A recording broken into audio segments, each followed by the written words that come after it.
In this video, I will show you how to slow down or speed up your videos in DaVinci Resolve.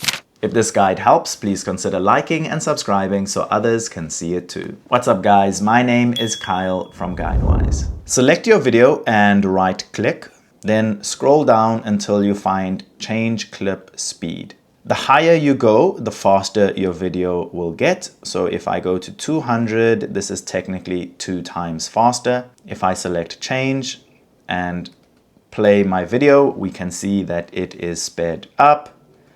And to slow down my video, I right click, go back to change clip speed and reduce the number.